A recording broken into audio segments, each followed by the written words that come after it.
బాబీ గారు, thank you so much Bobby గారు, ఇంత సమయాన్ని మాకు ఇచ్చినందుకు మేము థ్యాంక్ యూ చెప్పేస్తున్నాము.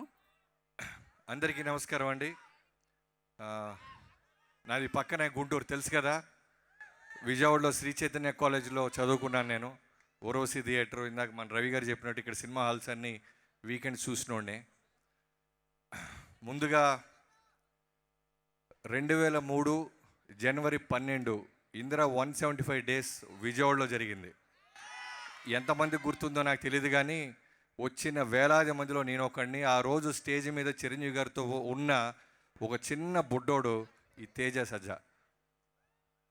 2003 మళ్ళీ నేనున్నానే నానమ్మ అంటూ మొదలెట్టి నేను కూడా ఉన్న ప్యానమ్మ అంటూ పాన్ ఇండియన్ స్టార్ లెవెల్లో వెళ్తున్న తేజాకి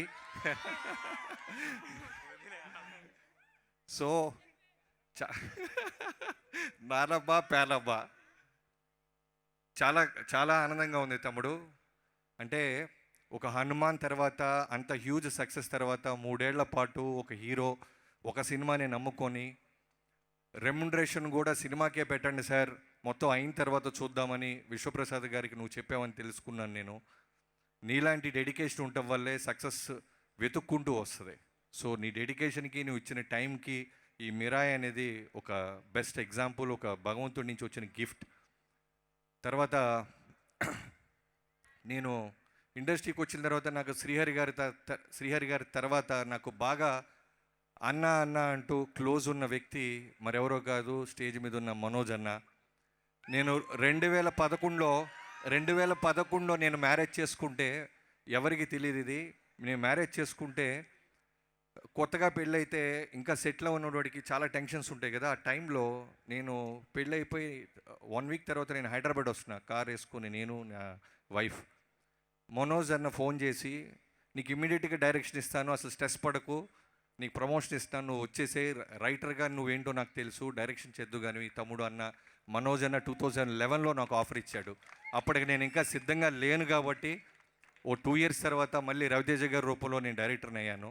సో దట్ ఈస్ మనోజ్ అన్న. అప్పటి నుంచి ఇంకా ముందుకు వెళ్ళాలంటే 2005 పొలిటికల్ రౌడీ అనే సినిమాకి నేను ఒక అసిస్టెంట్ డైరెక్టర్ని. అదే టైంలో దశరథ్ గారి డైరెక్టర్గా శ్రీ అనే సినిమా జరుగుతూ ఉండేది. మనోజ్ అన్న అంటే ఎలా ఉంటుందంటే, ఒక 10 మంది స్నేహితులతో కిటకిటలాడుతుంటుంది. యావిడ్, షూటు, ఫుడ్డు, అందరినీ ఈక్వల్గా చూసుకుంటూ ఉంటాడు. సో అప్పుడున్న నన్ను అసిస్టెంట్ డైరెక్టర్గా కూడా మనోజ్ అన్న ఇదే రెస్పెక్ట్ ఇచ్చేవాడు. మనోజ్ అన్న, మళ్ళీ నీకు గ్యాప్ వచ్చింది అంటున్నారు, గ్యాప్ తీసి పక్కన పెడితే తొక్కి అవతలేసావు.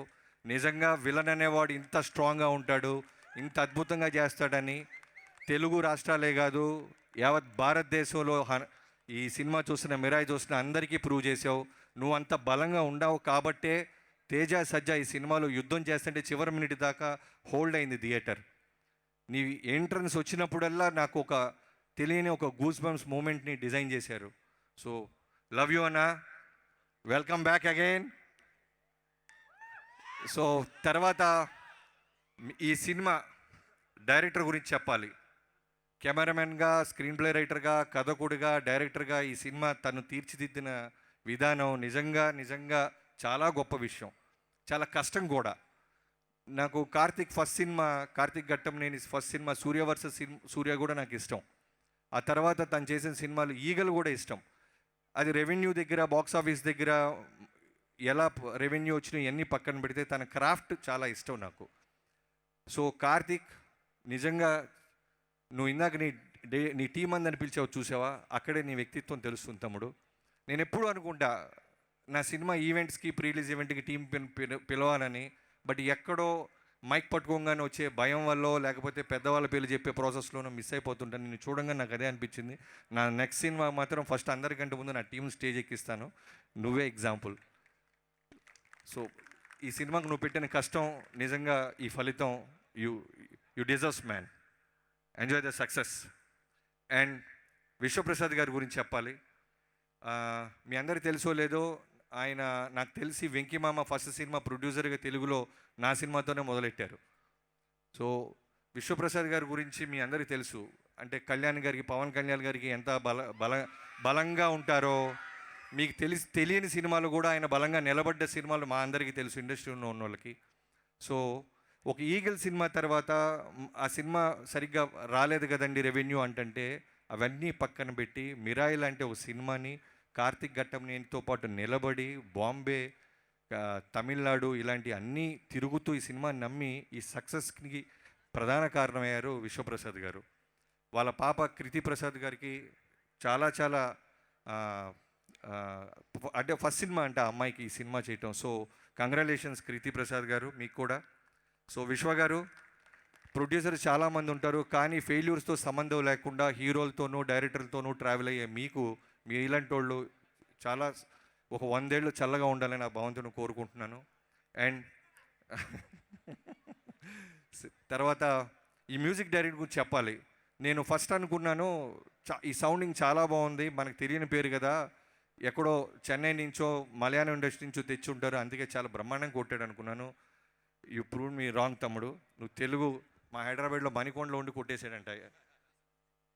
ఎంత బాగా కొట్టాడంటే విజువల్స్ కార్తిక్ ఎంత బాగా తీసాడంటే ఏమాత్రం మ్యూజిక్ సపోర్ట్ చేయకపోయినా ఎన్హాన్స్ చేయకపోయినా సీన్స్ని హద్దుకోకపోయినా సినిమా డ్రాప్ అయిపోద్ది. అలాంటి సినిమా ఇది. ఎందుకంటే పురాణాలు, రాముడు, ఇతిహాసాలు, ఇన్ని లేయర్స్ ఉన్నాయి. రెగ్యులర్ సౌండ్ రెగ్యులర్ ఆర్ఆర్తో తేలిపోద్ది. బట్ చాలా బ్రహ్మాండంగా చేసేవు తమ్ముడు. నీకు చాలా చాలా చాలా పెద్ద ఫ్యూచర్ ఉంది. I wish you all the best. And ఈ సినిమాకి పనిచేసిన ప్రతి ఒక్కరికి, అలానే శ్రేయ గారిని నేను చాలా రోజుల తర్వాత లైవ్లో ఇక్కడే చూస్తున్నాను. నేను అంటే నువ్వే నువ్వే అనే సినిమా గుంటూరులో ఉండి చూసేవాడిని నేను.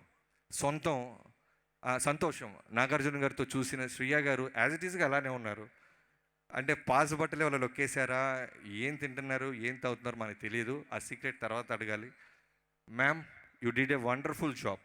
ఈ సినిమాలో మదర్ క్యారెక్టర్ అంబిక అనే క్యారెక్టర్ ఎంత ఇంపార్టెంట్ అంటే చూసిన అందరికీ చూడబోతున్న అందరికీ తెలుస్తుంది. సో చాలా వెయిట్ ఉన్న క్యారెక్టర్. సినిమా మొత్తం కూడా నేరేట్ చేస్తూ బ్రహ్మాండంగా చేశారు శ్రేయ గారు. Thank you so much ma'am. And Ritika, so Karthik గొప్పతనం ఏంటంటే తమ్ముడు చెప్తా, ఓజీ గురించి నేను కూడా ఒకసారి అరుస్తా, టెన్షన్ పడదు. కార్తిక్ గొప్పతనం ఏంటంటే ప్రతి క్యారెక్టర్ని, అంటే హీరో ఫ్రెండ్స్ క్యారెక్టర్స్ని ఎవరిని వదలలేదు. అలానే హీరోయిన్ క్యారెక్టర్ కూడా ఎంత బలంగా రాశాడంటే నిజంగానే ఒక రైటర్ని నేను బిఫోర్ ఒక డైరెక్టర్ అవడానికి ముందు ఇలాంటి మంచి సినిమాలు గొప్ప సినిమాలు చూసినప్పుడు మా అందరికీ ఒక చిన్న లెసన్ లాంటిది ఇది. సో అందరికీ వెయిట్ ఉన్న క్యారెక్టర్లు ఉంటే ఓ సినిమా బ్రహ్మాండంగా అందంగా ఉంటుంది. అలానే ఎడిటర్స్ గురించి ఇక్కడ ఉన్న నువ్వు కూడా మనోజ్ గారు యంగ్ క్యారెక్టర్ చేసావు, చాలా భయపెట్టావు తమ్ముడు. సో మీ అందరికీ పేరు పేరున ఓజీ సేమ్ స్టేజ్ మీద ఉన్న స్టేజ్ కింద ఉన్న అందరం వెయిట్ చేసేది ఓజీ కోసమే. అందరం కూడా పవర్ స్టార్ గారి ఫ్యాన్సే. ఇదే విశ్వప్రసాద్ గారు మళ్ళీ జనవరిలో ప్రభాస్ గారితో రాజా సాబ్తో వస్తున్నారు. సో ఆయన రాజా సాబ్ చేసినా, మిరాయి చేసినా, ఏ సినిమా చేసినా ఇదే ప్రేమ, ఇదే డెడికేషన్ ఉంటుంది. సో ఇప్పటిదాకా ఉన్న మీ అందరికీ, మీడియా మిత్రులందరికీ thank you so much. Police బృందాలకి, అలానే ఇక్కడ పిలిచిన నన్ను టీం అందరికీ, శ్రేయాస్ మీడియాకి అందరికీ థ్యాంక్ యూ సో మచ్. ఎవరైనా మర్చిపోతే క్షమించండి. అండ్ మోగ్లీ సినిమా నెక్స్ట్ రాబోతుంది.